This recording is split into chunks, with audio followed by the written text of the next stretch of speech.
Assalomu alaykum hurmatli bog'bonlar, aziz vatandoshlar.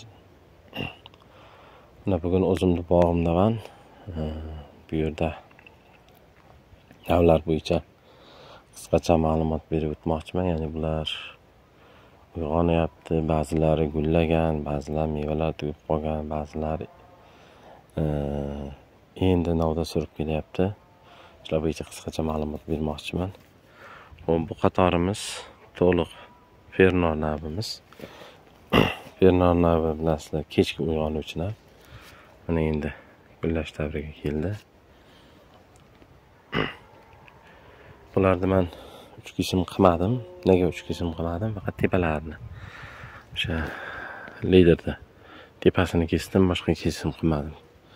Negaki ham mevasini olish, ham kesmasdan parvarishlashda sinovdan o'tkazish endi qani nima bo'ladi? Endi baribir oshcha shoxlar olinadi bularda, yoz davomida qilish kerak tadbirlar qilinadi. Xo'p, bu Fernor qatorimiz. Bu Howard qatorimiz. Bu Howardlarimiz. Bular ular ham changlanish davrida.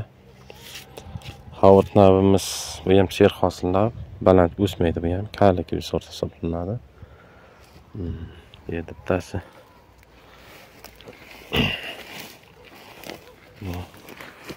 quribdi har holda.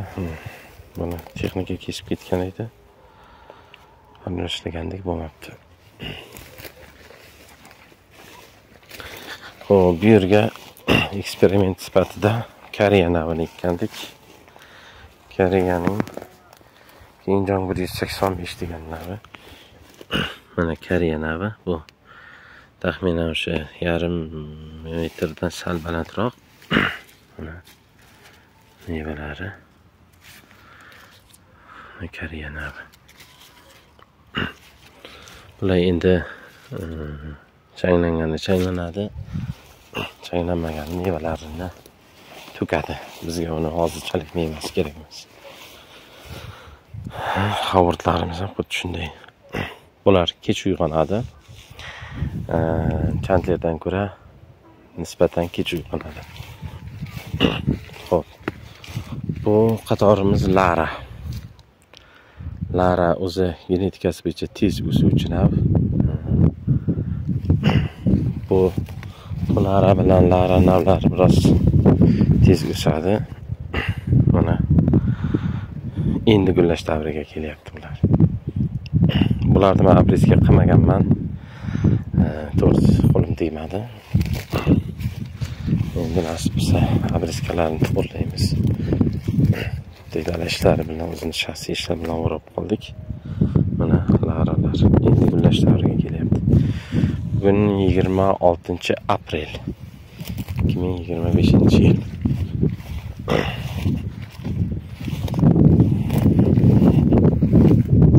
Mana laralarimiz.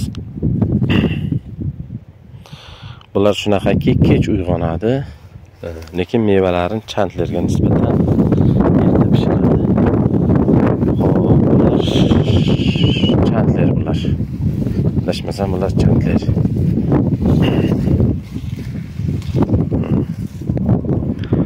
Kamdek bular abriska qilinmadi. Endi qilinadi. Bular ham shu gullash davrida. Endi bedamiz bor, bedani o'rib bo'lganimizdan keyin abriskalarni to'g'irlaymiz. Shakllarni berib holatini endi bu yerda o'sha anomal sovuqdan zarar ko'rganlari bor. Bular yovvoyi nav. Shu payvand tagidan chiqqani. Bu ham xuddi shunday payvand tagidan chiqqani. Xo'p, endi kelamiz Tulara. Tulara degan navimiz. Bu ham genetikasi baland o'sadigan nav. Polikarlik deyiladi. Tularalarimiz ham mana ro'pararosa changlanish davrida. Shu qator bir narsani eslatib o'tmoqchiman, hurmatli bog'bonlar. Mevalar qaysi paytda olinish kerak? Ko'plar shu yil yangi ekkanlar murojaat qilishdi. Mevalarni yurib tashlasa bo'ladimi? Hozir yurib tashlash kerak emas. Mana sizlarga bitta narsani ko'rsatmoqchiman. Avvalgi videolarimizda bor. mana gullagandan keyin bular hali mayda endi bular. Gullash davrida mana shunday uchi pampa rangda bo'lsa, mana shunday qizil bo'lsa, bu ro'parasi changlanish davrida bo'ladi. Xo'p, bu paytda mevalar olinmaydi. Mevalar yonida mana mayda bitta o'suvchi novda bor, mana bitta o'suvchi novda bor. Agar siz buni oladigan bo'lsangiz, bu o'suvchi novda zarar ko'radi, lat yeydi va natijada o'sish orqaga qolib ketadi. Shuning uchun bu davrda teginish kerak emas. Changlanish bo'lmasa o'zi mevasini to'kadi, yo'qsa mana shu yonboshidagi o'suvchi navda ma'lum darajaga o'sib olgandan keyin olib tashlash mumkin. Bu ham qanday? Endi mevalar shuni xoton katta bo'lganda, fundukdan yirikroq bo'lgan paytida olib tashlash mumkin. Hozir men buni oladigan bo'lsam, mana bunga zarar yetkaziraman va natijada daraxtlarim o'sishi orqaga qolib ketadi. Xuddi shunday tartibda mevalarga olishda hali shoshmaslik maslahat. Tularalarimiz mana bular ham ro'parasi changlanish davrida. Endi Allohdan qanchasi changlanib mevasini ushlaydi, qanchasi ushlamaydi, uni aniqlamiz. Buni hali shakllar berilmadi aytganimdek.